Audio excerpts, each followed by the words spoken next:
welcome to Hump Day. It's Wednesday, August 13th. Big show today because I made some moves in the core portfolio. I am going to outline mistakes that I made in setting up a portfolio at the beginning of the year for the paid subscribers and saying, hey, this is going to beat the S&P. FYI, it is beating the S&P. But I've also made some mistakes in that one. I will talk to you about alpha picks, because they currently have 8 losing positions in the overall portfolio of 41 stocks. 8 are currently losing. I will tell you I'm only losing on 3, and I will give you how I'm doing that, how I'm managing that. Remember, I brought up in August, I bought in August, April, We'll go over that. I bought some stock yesterday. You know, I think I told some folks in the paid newsletter subscribers. We'll look at Lululemon because Chris Miller, that's his next big thing, is what he's saying. A play with Intel, Berkshire. We'll talk about because could be some big news on that one. And we will go over earnings because you've got quite a bit. I will end the show with a stock that has been beaten down on earnings, but has billions of dollars since those earnings came out with insider buys. And the top loser in the 2025 stocks just reported earnings. Guess what? They're up 25% today. So we'll go over all that. Where are we? Where are we in the Qs? Well, if you take a look at this, we're at all-time highs. Again, the Qs, SPY, all-time highs. All-time highs. Let me open, hold on. Open with, let me see. Oh, there it is.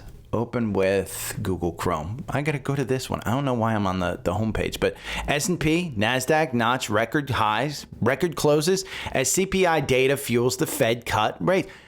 The Fed, here's the thing that you have to know about this, and you must know this. In September, when the Fed cut for the first time in September, bond rates went up, the market went down. So while the market is enjoying this, that, hey, CPI came in line, we might, very likely, I think it's 90% chance we're going to get a cut in September, the market may not react as well as you think. It's not a given. Okay, the bond market may say, you know what, they're cutting rates. That's not a good thing. Maybe they know there's some weakness. And the bond market may retaliate like it did. And then you'll see some type of, look, September here, this is when they cut rates right back here. So you saw it fight a little bit. You're going to see some choppiness. We're at all-time highs. But remember, you don't win Monopoly by collecting $200 on cash. You win Monopoly by investing. And one of the things I'm going to show you here on Daily Stock Pick, the link tree that you see the link down below, there's a link, Savvy Trader, okay? Follow my trades for free. We're going to go over here. This is the core portfolio, okay? And this core portfolio is made up of 33 positions where it's just 100 shares of each stock. So it's not a portfolio that I would ever tell you that you should follow. But in reality, since I started this, it's up 58% while the S&P is up 47%. So it's been a decent strategy. I would never follow it this way. But I made some changes yesterday, and you can scroll down here and it emails you out the changes when you subscribe, and it's free to subscribe. This one is not paid. It is free to subscribe. But I looked at my portfolio yesterday and I looked at Pepsi and I said, you know what? I don't want Pepsi. Pepsi has underperformed the S&P in a very long time. Look at this weekly. And am I getting out at an optimal time? No. Do I think you could get back to that 200-day, 166? Yes. Is that a good enough move for me to hold on for multiple weeks? Or in this market, am I better off having something else? Now, mind you, when I bought Pepsi, it was years ago. I didn't even look, but it was years ago. And when I look at the charting of Pepsi against the S&P over 1 year, underperforming. 3 years, underperforming. 5 years, underperforming. 10 years, underperforming. Year to date, underperforming. Doesn't make sense for me to hold it just because I drink Pepsi. Again, I drink that Pepsi all the time. I love Pepsi. My parents had a ton of money into Pepsi. I sold out of it. Now, here's the portfolio move that I made. The difference between my parents and I. And again, it's a portfolio move. What I did was I bought Coinbase. I'm seeing crypto. I'm seeing things go a little nuts. Which one do I think is going to perform better until this one gets back up to its 200-day? I think Coinbase is going to perform better. So I took the money that I had and I went and bought Coinbase. And FYI, 4-hour algorithm has a buy. You make 388% over the last 24.7 months. If you just bought and held, 246%. Average win, 30%. It's up a little bit since I bought it. Nothing huge. It's up 1.14% today. But here's the difference in the portfolios, okay? Because I bought a coin in mine, my parents are 80 years old. Did I want to buy coin in theirs? It's risk. And no, I swapped it for VOO. So there's a difference between managing portfolios based on your age. So if you're going to follow me, you better be 55 years old. You better have multi-millions of dollars. You better have 50% of your portfolio on Apple. So again, it's not about following me. It's about making decisions based on your own situation. And my parents and I talked about it. They didn't want to go into Coinbase. But what did I swap Pepsi with in the core portfolio? And it's about, again, these are stocks that I would suggest have a good future, that if you traded them, you would be okay with. They're not all like that. Like Roblox, I never expected Roblox to take off. Cleveland Cliffs, I never expected that one to get back down to its pre-pandemic price of like $9. But again, they are solid companies. It's just the market takes them down. So I replaced it with Robinhood. I've been clear on this one. Robinhood has a future, and I like their management. I hate their management for what they did with GameStop, but I like the management's aggressiveness in this space. And the 4-hour algorithm just got you in at 109. You're trading at 115, all-time highs. 4-hour algorithm does really well, winning 52% of the time. So again, use the tools that you have, and the Daily Stock Pick Core Portfolio is one of those tools. We're at all-time highs. And for the paid members, this is a portfolio I started, okay? For paid subscribers in January, I said I want a portfolio that's going to beat the S&P.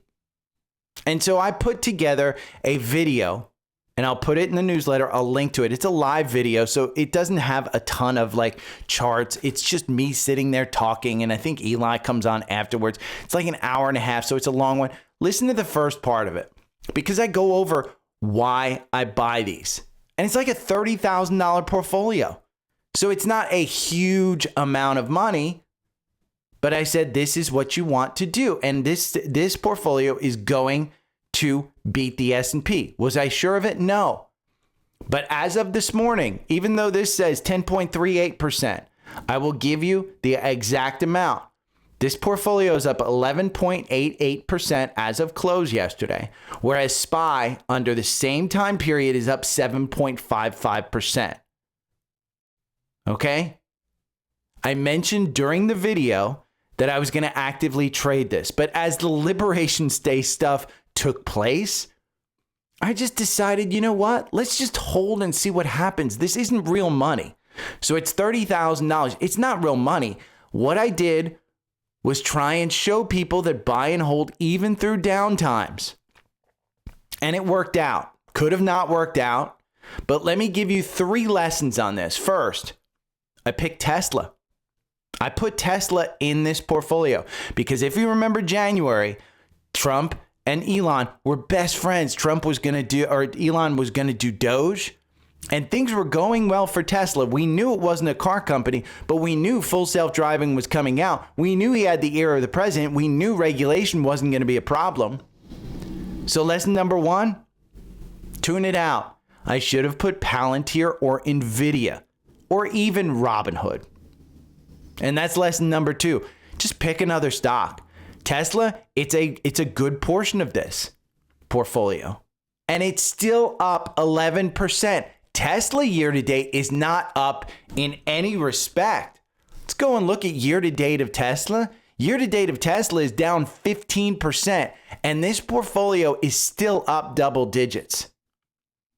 Okay? And lesson number 3, as Tesla started to lose, it would have been better to cut that and make changes. Move it towards AI energy. Move it towards Robinhood. Move it towards Palantir. Move it towards NVIDIA, anywhere. The point wasn't to actively trade this, but I should have been more actively trading it to optimize it. I have made, the only move that I've made since January is buying one stock, and that one stock is up quite a bit. But there have been no sells in this portfolio at all. And so yesterday, I went over the Alpha Picks portfolio in my own personal portfolio. Okay? Alpha Picks, data-driven stocks, 1 pick on the 1st, 1 on the 15th. We're going to get 1 on Friday. And here's the performance of the Alpha Picks portfolio since it started. It again is almost tripling the S&P. So it's about managing the portfolio. For me, I didn't sell. This is the way I've managed this portfolio. I haven't sold anything until they tell me to sell, but I'm managing the positions better while remaining invested in this portfolio because I've got a tracking sheet. And you can find, I'll include the Alpha Picks portfolio where I buy $50,000 of it. You can see how I buy this stuff. But I remained in it. I'm not tracking my personal return. So full disclosure, I don't know what I've returned. It is more than the Alpha Picks portfolio because what I've done is I've taken the 4-hour algorithm in TrendSpider and I've traded some of the winners. So I've added to them if they trade well, and if they don't trade well, I buy the portfolio percentage. And I just sit there. Okay? I looked at Alpha Picks. They currently have 8 losing positions of the 41 positions that they have. So currently, there are 8 positions out of the 41 that are actually negative. I've been managing the portfolio myself over the last 4 months, adding to winners, cutting losers. I haven't cut the portfolio amount, the holding percentage that they suggest, unless they've told me to sell out of it. But I have been cutting the losers, meaning as it loses, I start cutting it back a little bit. Currently, I only have 3 losers in my portfolio because I've traded some of those losers to actually gains. So let's go over a couple of them, okay? QTWO. This was bought in December 2024. Look, that's the high. Have I been able to trade this one to a positive? No, I'm still negative. I bought this particular one.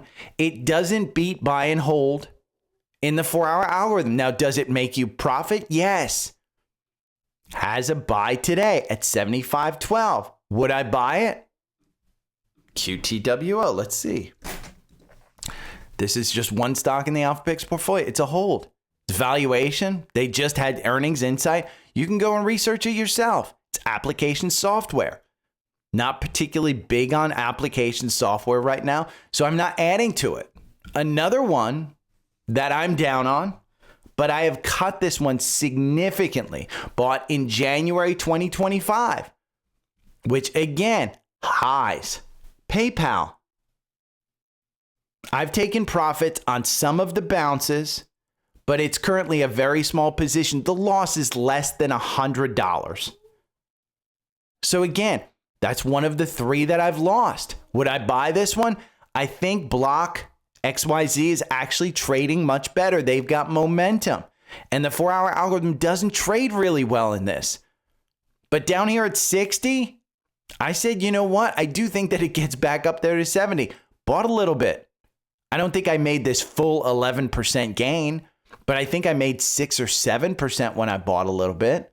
But I sold out. I still hold the portfolio holding percentage of this.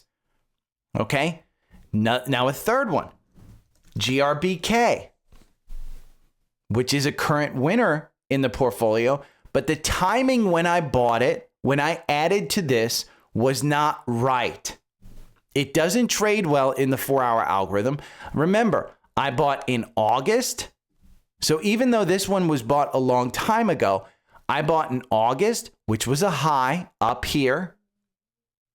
I also added in, let me see, I have notes on when I added. I bought in August, November, April, and August again. So I started buying the portfolio August of last year.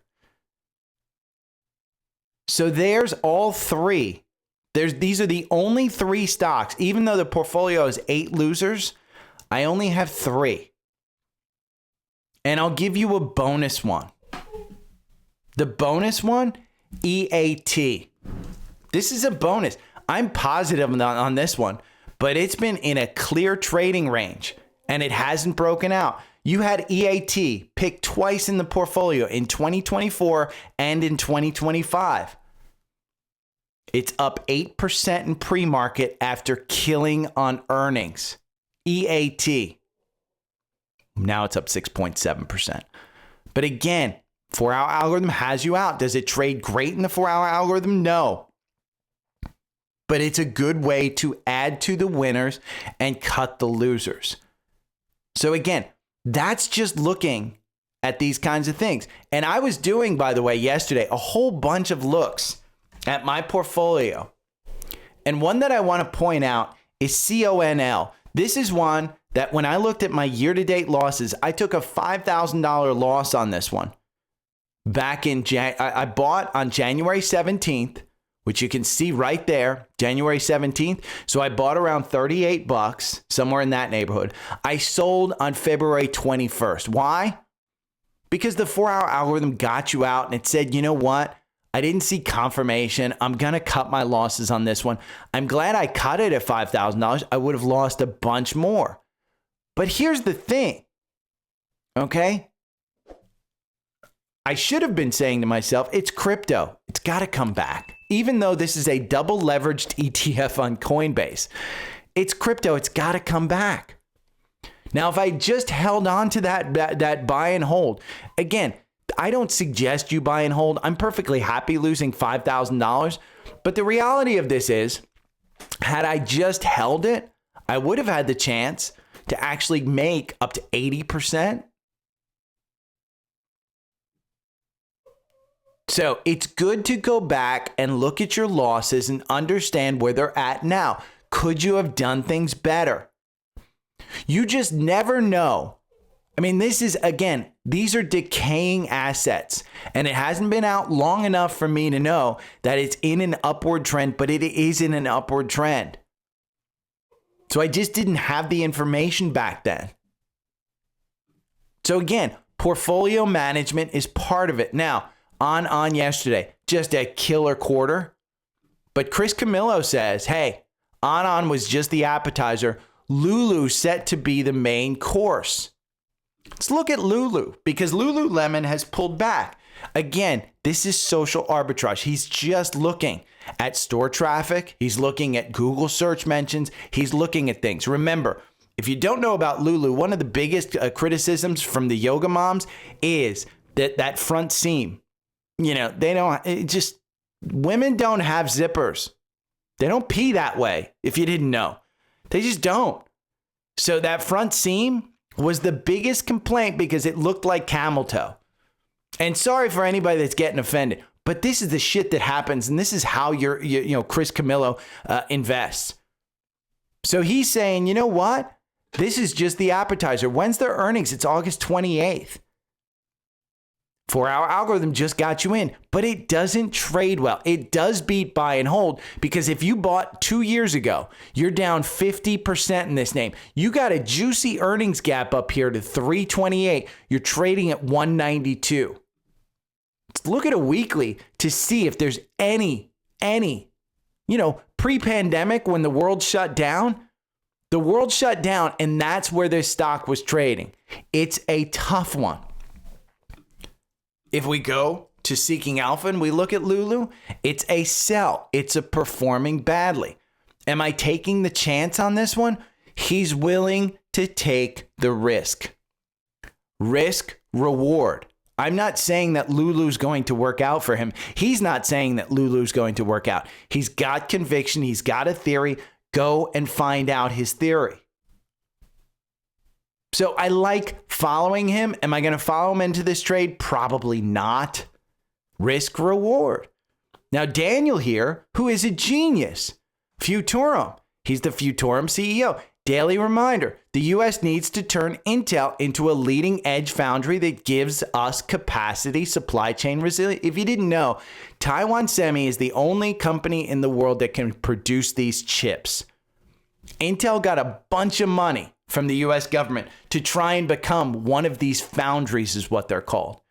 Now, this one just has not traded well over the past, since August of last year, the last year.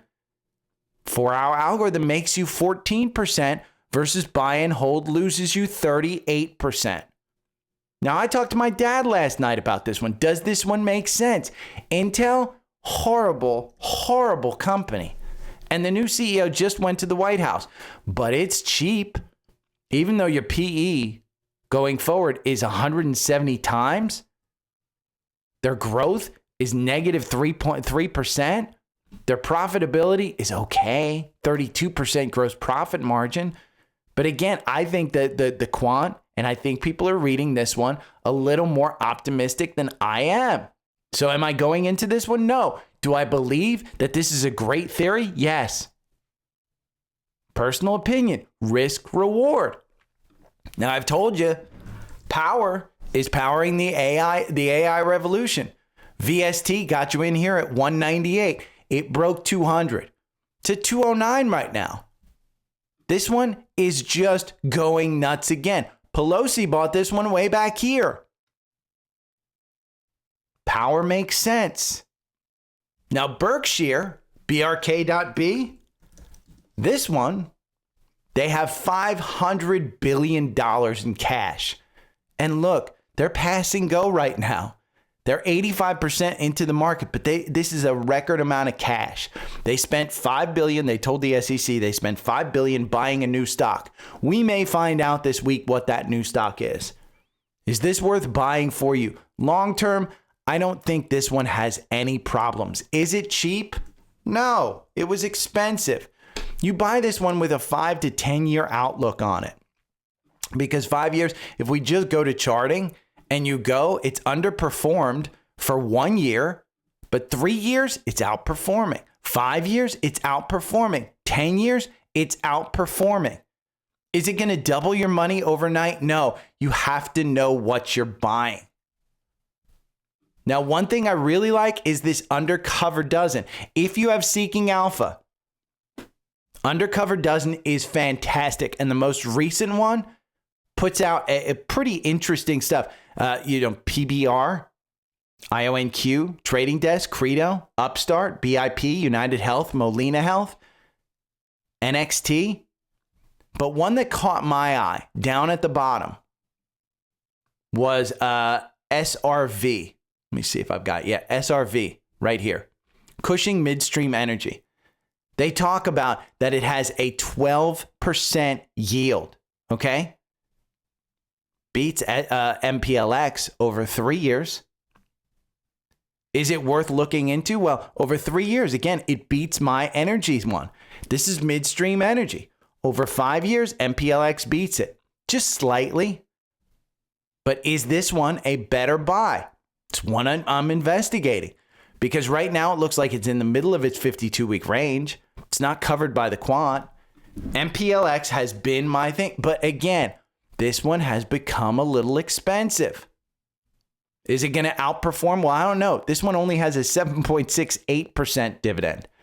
So it's one I'm investigating. And I'll give you another one. Open Door. Stock climbs as the influencer. This is not my podcast. I am not the influencer. This is Pomp.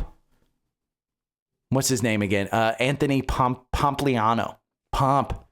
He pumped Open Door yesterday. It was up 6%. It's up 1% again. He likes this one. He says, hey, the power to the people. I believe retail investors are a powerful force in financial markets. They can help a company grow, generate new ideas, and bring valuable attention to a narrative. That's what this one is. This is your new GameStop. Make no mistake about it. This is your new GameStop.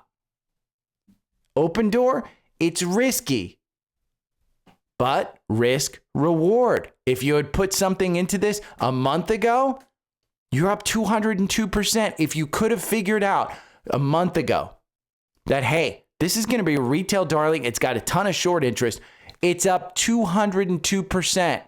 6 months, it's up 68%. Year to date, up 54%. This just started a month ago. And it's in the middle of its 52-week range. Could it pump back up to $5 and it's trading at $2.50? It could. Now we talk about IPOs. CRWV. This was one of their first earnings. They killed it. Killed it.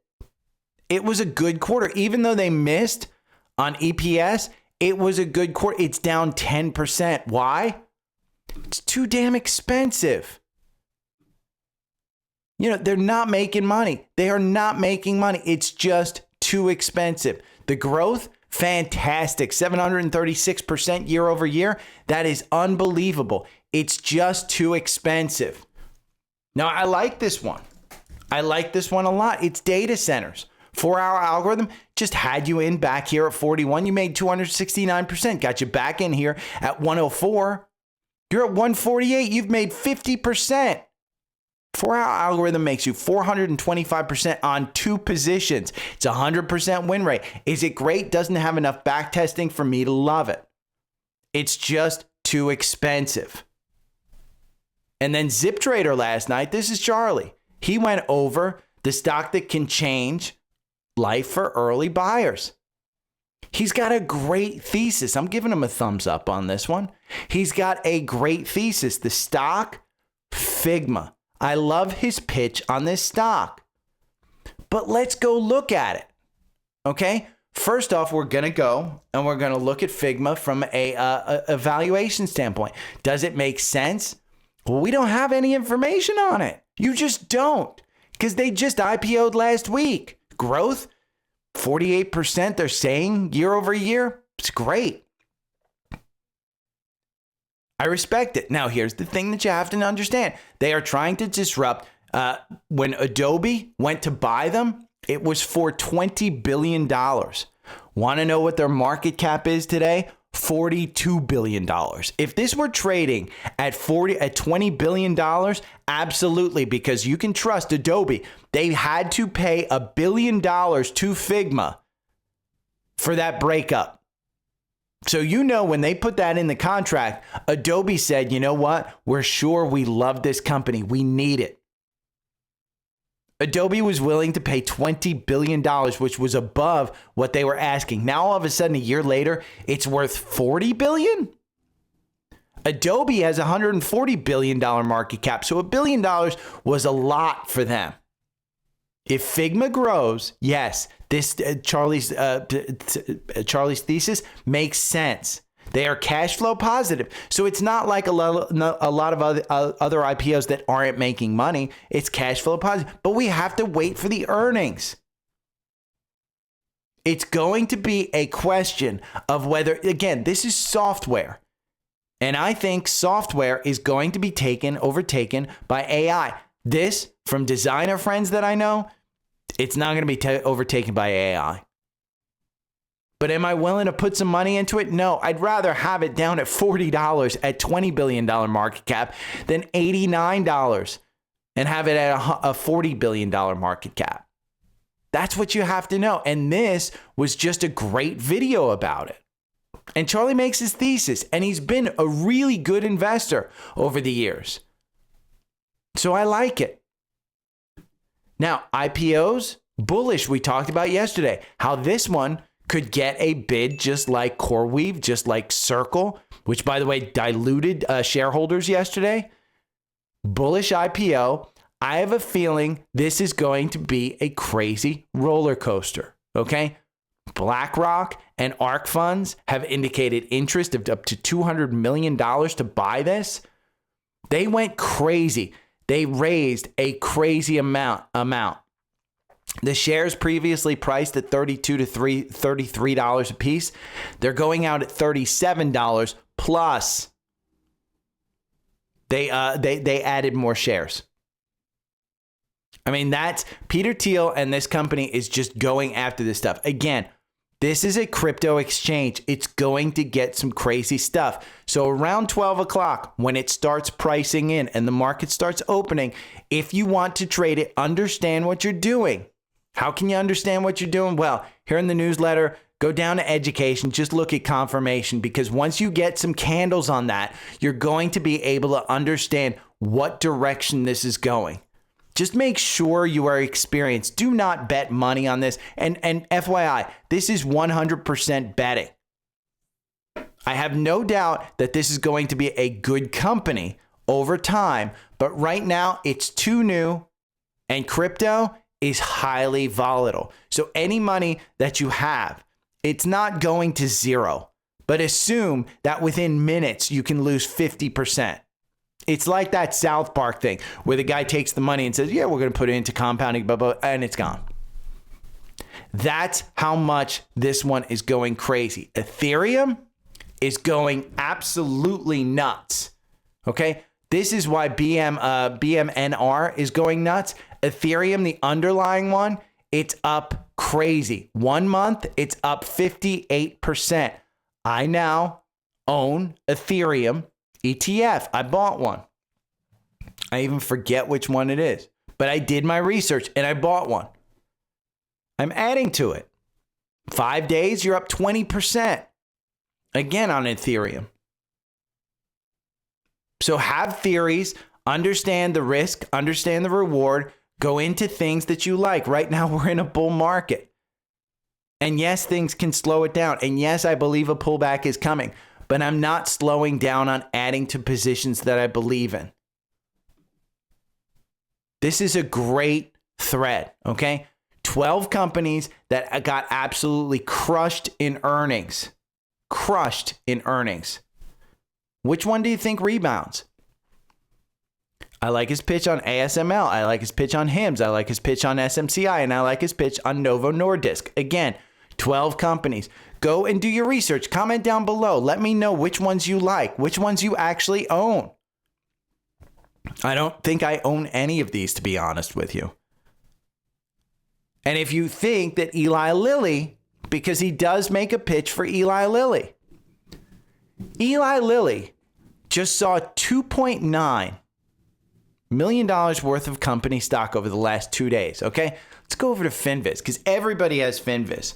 You can go and look up Lilly and go down here. This is how I always looked at buys. You know, again, look at that. They're all buying. August 8th, August 11th, August 12th. They're all buying. There was one dude who sold here, 783,000. That just means the dude had to, put a pool in the backyard.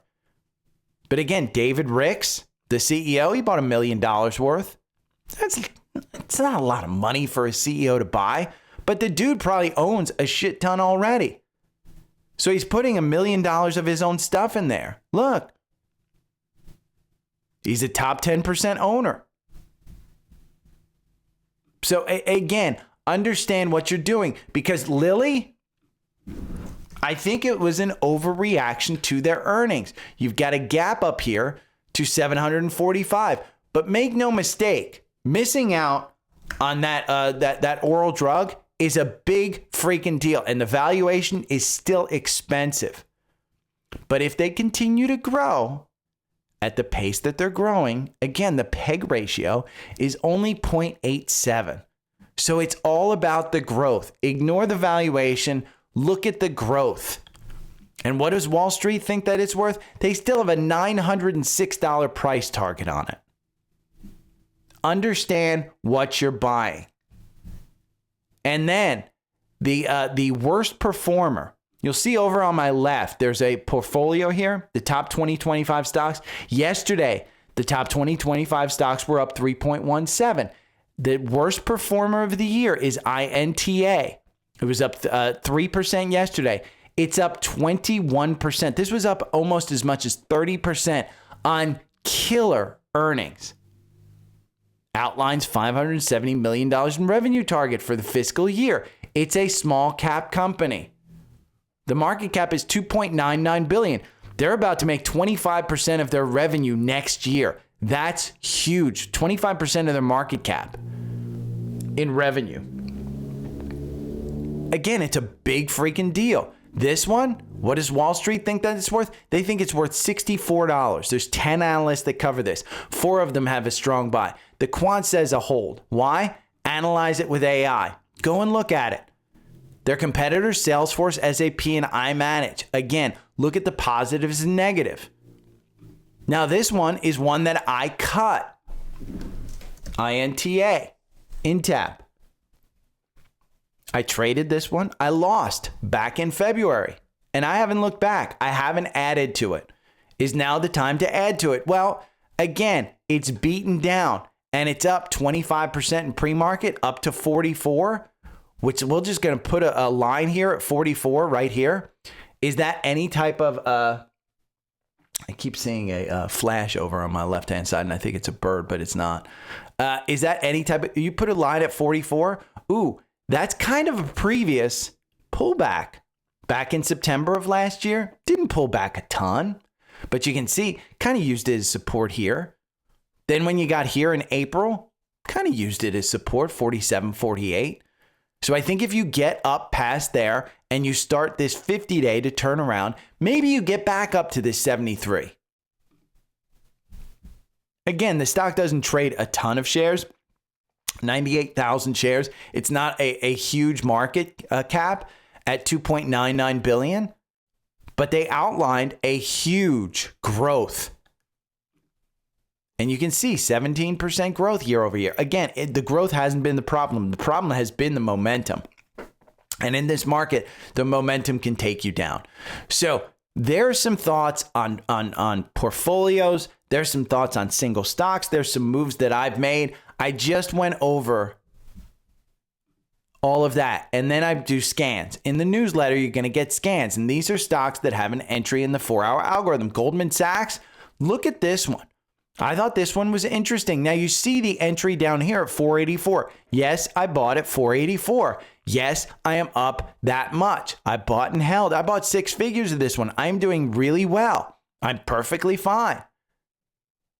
And you don't see an entry here. Why?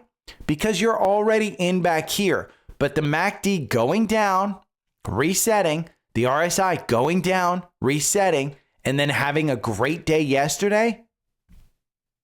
This one's resetting itself, even though you are stretched on the weekly.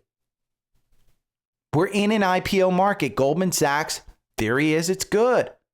Simon Property Group, which has pulled back, which is in the core portfolio, because I love these freaking outlet malls.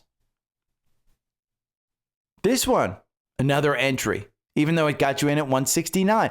It tells you, hey, maybe we're going for another run. Look at the weekly on this one. It's pulled back. We've just traded sideways ever since what? April? Hasn't been a huge winner. But it's in a good place. Again, Simon Property Group. Yeah, XLI, XLV, Affirm, which is the payment space. AFRM. This one trades okay in the 4-hour algorithm. You know, I'm not complaining if I make 251% on 25 positions.